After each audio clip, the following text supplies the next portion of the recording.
Hi everybody, Jennifer Schaus here, and we're coming to you live today from Washington, D.C. Thanks for joining us in our webinar Wednesday series. And as you know, all of our webinars are complimentary and recorded. You can find them all on our YouTube channel. If you subscribe to our YouTube channel, you'll get alerts anytime we upload a new webinar, including today's webinar. We've got over 600 videos, all related to government contracting on the YouTube channel. If you're looking for the PowerPoints, you can log in with your LinkedIn credentials to hop over to SlideShare to get those. Okay, and just a quick blurb about us. We are based in downtown DC and work with revenue generating federal government contractors, primarily helping them with GSA schedules. We also put on events and conferences throughout the year, and you can find those on our website, more about our services on our website. In the event that you're selling to federal government contractors, we do have advertising opportunities in our newsletter, which now reaches over 27,000 subscribers, most of which are government contractors. We've got almost 28,000 LinkedIn followers. You can also advertise or sponsor any of our webinars as well. And if you're looking for our media kit for this year or next year, you can shoot us an email to the hello@jenniferschaus.com. Okay, some events and webinars that are coming up. Coming up on Friday, November 17th, this is a two-part series, Finding Federal Contract Opportunities with our friends over at Federal Forecasting App. We've also got GSA schedules on Thursday, December 7th with the Virginia PTAC Apex Accelerator. All of these links are on our website under the event section. Part 2 of the Federal Forecasting App will be held on Thursday, December 14th. That's at 12 o'clock. These are all complimentary webinars. They're actually not events, even though you can find them under the event section. And then looking further out into calendar 2024, which actually is really not that far away. February 15th, we've got a marketing class, again, with the Virginia PTAC Apex Accelerator. Okay, now we want to thank our sponsors, and this is why our webinars are complimentary, because we do have great sponsors that help cover the cost of putting on these webinars. So first, we want to thank our friends at Gov Events. They are the premier platform for posting events related to government and government contracting. You can find all of our webinars and our events on govevents.com, as well as recordings from our past 600 webinars.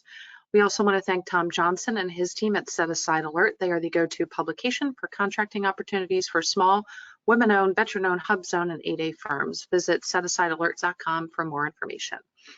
The Fairfax Economic Development Authority has an online calendar of events and webinars, and we want to thank them for posting our events and webinars on their calendar over the years.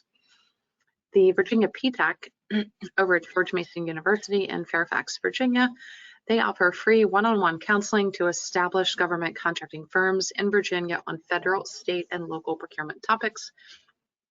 If you are interested in learning more, please use the links provided to explore services, review homework recommendations, register for live training, and find useful links to agencies and other self-directed learning. Online resources and group trainings are free with no restriction on business location.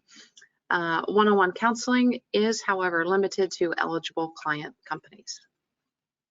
The Greater Reston Chamber of Commerce holds a monthly government contracting council meeting that allows you to network with peers, learn about upcoming events and opportunities, and help shape future programming. The meetings take place the fourth Tuesday of each month at 8:30 a.m. At the Greater Reston Chamber of Commerce. The next meeting will be on Tuesday, November 14th, and I believe that's certainly not the fourth Tuesday of November, but due to Thanksgiving, they have upped the date. If you have questions or you want to register, contact Alicia Field. Her email address is there at the bottom of the screen. The Federal Business Council is the ultimate engagement channel to bring government and industry together. 68% of government personnel report that they attend more than one event each year. FBC has worked with government and industry for 45 plus years to create gatherings where ideas are shared and to help government achieve its goals. This includes agency industry days, cybersecurity symposiums, tech expos, and off-site meetings. FBC provides full life cycle meeting planning and event management, With over 5,000 meetings under their belt, FBC has the experience, systems, and personnel to make your next event exceptional. Learn more at fbcinc.com. Bid speed. If you want help winning government contracts, Bid Speed helps and you win. Find opportunities from every federal, state, local public source in the U.S. Bid Speed can help you find teaming partners, incumbent point of contact, expiring contracts, and can also provide you with a compliance matrix and proposal templates. Bid Speed is an official partner of the SBA's 7J Management and Technical Assistance Program. Get started today at bidspeed.com. And GovSpend, last but not least, and we absolutely want to thank GovSpend because they have been our partner in providing data to us for the last several years in all of our webinar series. So again, the contracting data in our 2023 webinar series is provided by GovSpend and FedMine. They are the leading source of data, analytics, and insight for government contractors. They integrate data from 18 federal data sources and sets and create a single database that places the key data points at your fingertips. The platform now provides contract opportunities within thousands of entities at the federal, state, local, and educational organizations. With the acquisition of FedMine in 2021, the combined GovSpend and FedMine solution empowers teams to make smarter decisions. Thank you to GovSpend and FedMine for providing the data in the webinar series this year and in previous years. Okay, a little bit about the series and our schedule. We are winding down. Again, all of the recordings can be found on our YouTube channel. The schedule can be found on our website. If you're looking for the PowerPoint, hop over to SlideShare, log in with your LinkedIn credentials. Neither of these will cost you anything. And if you do listen to any of our recordings, please drop a note, give us a like, subscribe to the channel. It won't take but a minute of your time. Everything in red here is what we've covered so far in 2023, and today we're going to cover Hensel Phelps construction. We will close out next week with good old big pharma, GlaxoSmithKline. However, I just got notice that we will cover 3 additional companies, which will include Amazon, Google, and Microsoft. Stay tuned for those dates, and we will have sponsorship opportunities available for those. Okay, we're assuming that most companies are tuning in to these webinars to learn more about the large businesses because they're potentially interested in subcontracting with these companies. If that is the case, you want to make sure that you are aware of the FAR and the DFARs. These are your rules and regulations on how to do business with the government. FAR Part 44 talks about subcontracting policies and procedures. The equivalent there is going to be the DFARs Part 244. Again, these are going to cover flow down clauses and everything that's going to apply to subcontractors as far as reporting, compliance, and everything else that goes with being a subcontractor. Some other webinars that we have covered on subcontracting include, we kicked off this series actually in February of 2023 with a 6-part session on market research, strategy, marketing, all the way through to compliance. I'd highly encourage anybody that's new or even well-versed in subcontracting to take a look at these 6 webinars. They're lumped into one, and they're also broken out if there's a particular piece that you want to focus on. We covered last year in 2022 subcontracting with all 15 of the federal departments. So we looked at the top vendors within each federal department. So we have sliced the data numerous ways. We've also covered various strategic and tactical webinars on subcontracting over the years. There's 30 plus of those that you can get to by using the link there on your screen. Okay, and now we'll just dig into some best practices before we cover Hensel Phelps. So if you are subcontracting, you need to know what it is that you're bringing to the table and focus just on that. So be laser focused on what your value proposition is. Where is the value that you are bringing? What is that exactly? And it should be specific to the opportunity that you're pursuing. So not just, hey, we're selling to HHS. No, this should be very specific. No, we're tracking a solicitation at CMS that's coming out in June of 2024. And that's probably about the right timeline. You're going to need a good 6 to 9 months, if not longer, to start building relationships directly as well as indirectly, meaning with the primes, if that's in fact the route that you're going. And again, be very specific on what it is you are doing, as well as specific on the actual opportunity.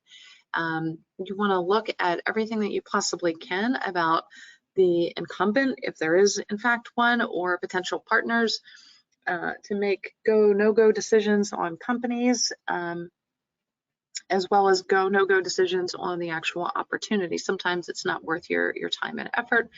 And there is so much public data, keyword public, that is out there, including Google News alerts.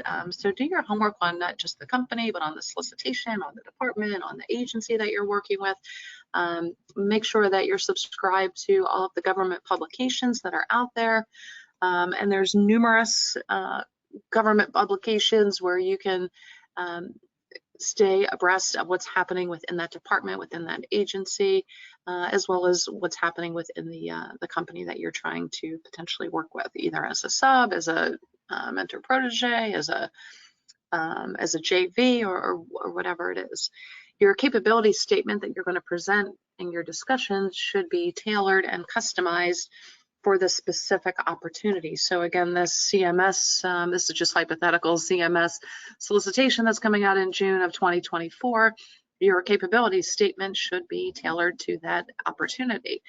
What is it that you are bringing to the table for that opportunity? Are you kind of highlighting the areas of expertise that you can bring and will make you and this potential partner company more valuable and increase the chances of winning together? Once you've kind of done all this homework and you've got a little bit of a playbook and a strategy, I then encourage you to register on the company website as a vendor.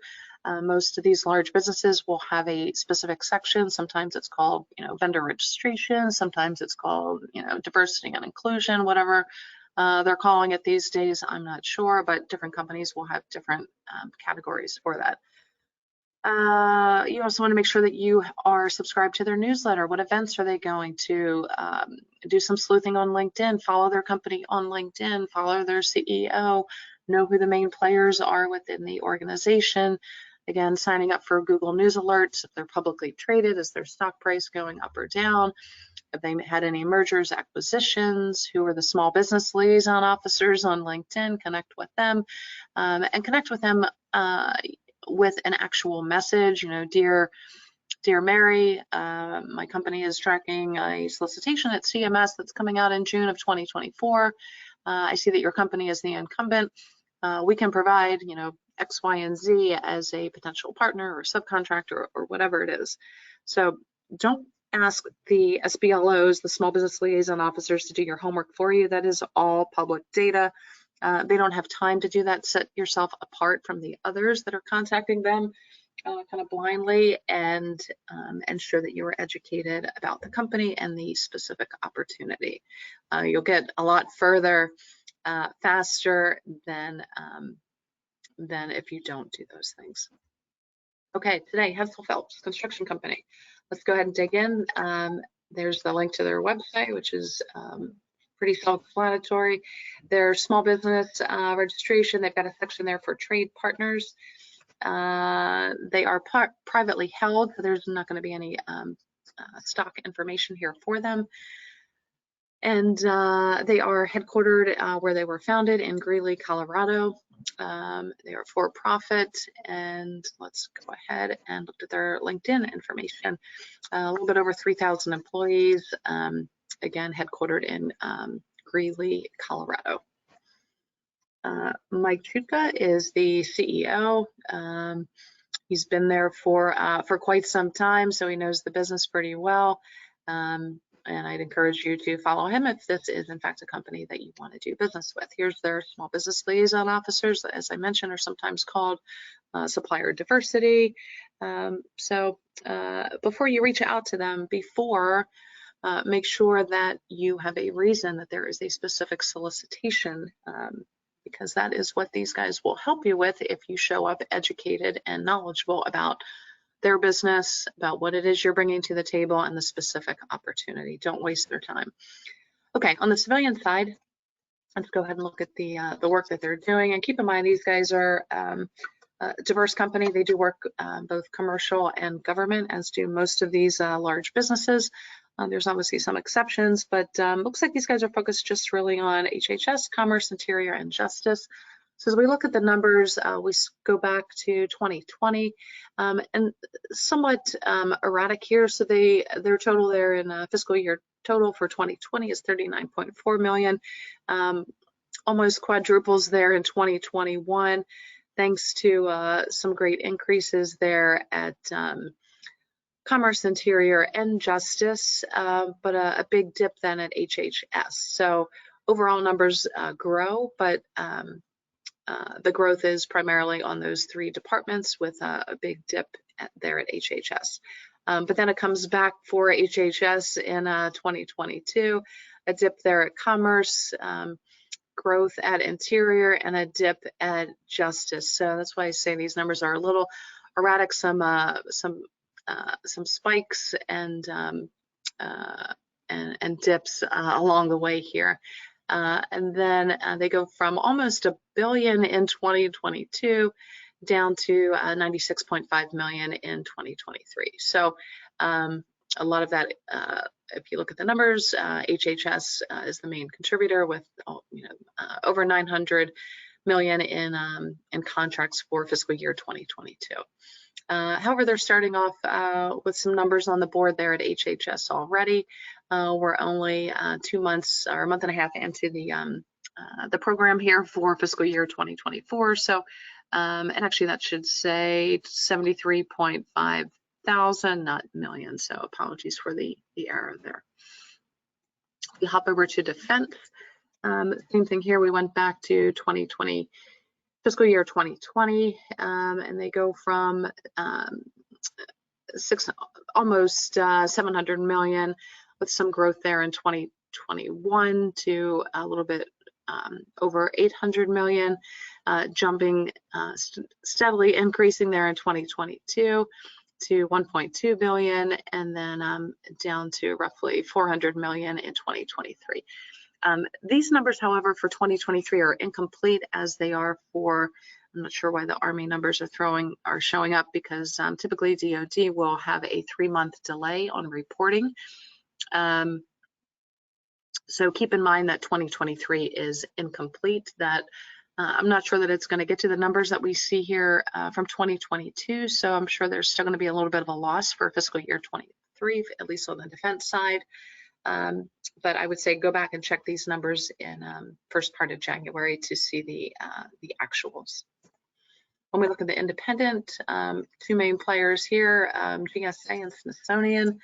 Smithsonian doesn't have a ton, about 400, close to 400,000, but really the big work is with GSA. Probably, I'm guessing their PBS group, Public Building Service.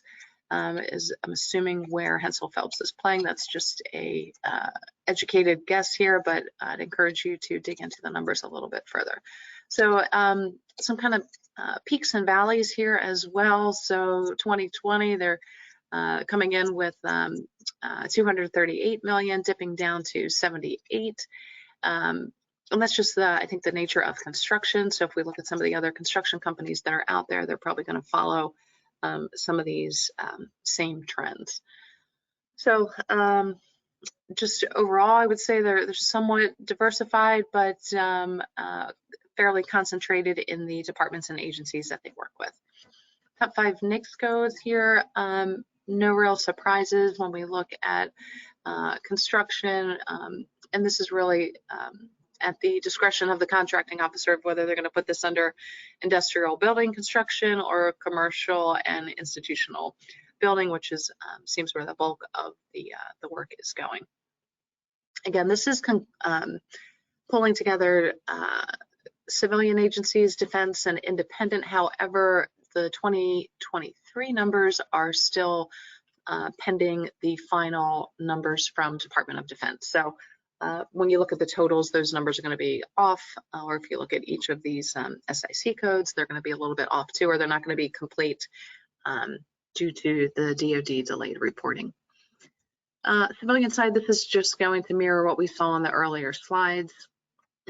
And same thing here on the subcontracting side, but keep in mind construction, the subcontracting level, if you've been paying attention to our last 37 webinars, the subcontracting threshold comes in at 750,000. However, the asterisk here is that for construction companies, the threshold is $1 million. So construction contracts that are valued at $1 million or more then require the subcontracting agreement. At the 750, that's for everything outside of construction. So same thing here with independent. And then we look at the subcontracts that have been awarded. So Interior, Army, and Navy with a little blip on the screen there. And when we look at, again, the top industry codes, just as we saw in the earlier slides, commercial and institutional building construction, where the bulk of their work is. We look at the subcontractors here, and the company names really should not be any surprise. You know, ranging from flooring to drywall to electric, aluminum, hardware companies. So usual suspects or companies that are providing materials that complement construction. So, but fairly concentrated in the top three. So Frank M. Booth, RB Construction, and BXBY Electric seem to have the bulk of the work, as you can see. So probably nothing stopping you from becoming a tier 2 or 3 below those top 3 companies, or even some of the others that are listed here. The top 5 subcontracts reported here will mirror what we saw in those last slides. These go kind of in reverse order, so the bottom row is going to have the highest dollar, which we saw in the last slide: Frank Booth, Bixby, Electric, RB Construction, et cetera, et cetera. And you can look at the dates here. Some of them do go back to 2022. On the GWACs, surprisingly, I was surprised to learn that these guys do hold GWACs, but they're under the Architecture, Engineering, Construction, IDIQs. So NIH work, Navy, Army Corps of Engineer, and more Navy work. So I would encourage you to take a look at those a little bit further. Look for other companies that hold these GWACs or these IDIQs, and really the devil is in the details. These webinars that we present are really just high level to kind of get you started on what your appetite for, whether you potentially do want to work with these companies or not. Again, all of this data is public, so it would behoove you to kind of copy and paste those contract numbers into SAM and dig a little bit deeper into the details to find more about the work that is taking place on these within these contracts, and to see if these are contract vehicles that you want to potentially be a part of as well. Contracts that are 750 and above, and again, we use the 750 because that was the sub K threshold, but again, construction comes in at $1 million, but still good to know what they've got that's the kind of the high dollar contracts. For those that have been with us for the past webinars, you'll know that my favorite 2 rows are the total sales divided by the number of transactions, and it's not always going to be a division equation here, but I always find it interesting to look at those that are, let's say, divided into 125 transactions versus the fourth from the bottom that have just 2 transactions. So again, devil's in the details. Look at those contract numbers and find out what the actual work was, and if there is a place for you to make a play. Some inclusions and additional information about the company. Just a screenshot here from their website. So they're focused on development, construction, and facility services. Headquartered in Colorado, and that's where they were founded in 1937. So they've been around for quite some time. In 2001, they acquired a company called Hydro Construction, and that opened up a different, let's say, revenue stream for them, or division focused on water and wastewater treatment facilities, which obviously are going to fall under primarily probably state, local, and probably some federal but probably more heavy on state and local if I was to guess, as far as wastewater treatment facilities. They reported revenues of over $5.9 billion in 2021. And then also on their website, if you look under the news section, they have launched a company called Diverge, and it's focused more on innovation and technology and AI. We've got a screen on that. So if your company is doing something that's that has some innovation or interesting technology that can make a play in construction, that's probably the route that you want to go. They've listed, I think it's 4 or 5 of their team members, or the folks that are running this diverge.vc. It'll link you over to their LinkedIn profiles as well. I'd encourage you to reach out to them. Again, do your homework first to see a little bit more about what they're doing. But here's some headlines going back to Hensel Phelps. So they do a lot. If you look at just, if you go to Google and type in their name and click on the news portion for Google, they do a lot of work in airports, schools, hospitals, but it did see a lot of airport work. This goes back obviously a little bit to August of 2022, but they finished one of these FBI buildings that they were working on. They do come in as one of the top government construction firms for 2023. That's at the federal level. They've got a GSA construction contract. Again, I kind of dig a little bit further into those. Again, I'm assuming it's probably GSA's PBS, the Public Building Service. And then a little bit of negative news there as well. And it's good to have a full picture of these companies, you know, the good, the bad, the ugly, and everything in between, so that you know kind of what you're getting into. And if you don't have, if your level of risk tolerance is not high, and seeing that they had to pay this false claims case, again, I would dig into the details there. It just gives you a full picture about the company. Now over to, as I mentioned, this investment, construction investment firm that they've got. Website there is diverge.vc that you see in the top kind of left-hand corner. Focus on innovation. They've got a section there, so if you do have something that you want to share with them, they've got a whole menu that you can drop in your information, upload files, presentations. If you click on the section that says team, that's where I was mentioning there's about 4 or 5 guys that they've got listed there with their bios and links to their LinkedIn.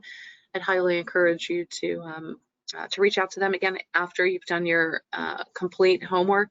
The news section takes you to some news. The connect takes you over to some podcasts and some additional information about the company. If you click on the link on the diverge.vc page to connect with them on LinkedIn, like the company LinkedIn page, it actually takes you to the main Hensel Phelps LinkedIn page. So again, this is one of their, I guess, divisions. I'm not sure what the actual legal structure is, but I'd continue to do some research before you reach out to them. That's all we've got. So we hope you'll join us next week, and then stay tuned as we are going to add 3 webinars on kind of covering the same level of detail on Amazon, Microsoft, and Google. Those will happen this year, and there will be sponsorship opportunities for those. So thanks again, and we hope to see you next week. You can find our recording for today on the YouTube channel. The slides will be on SlideShare. We'd encourage you to please follow our YouTube channel. It doesn't cost you anything. Leave us a comment, like any of our videos, and we appreciate you joining us each week. Again, next week is GlaxoSmithKline, and then stay tuned for the dates on Microsoft, Amazon, and Google. That's it. Thanks, everybody.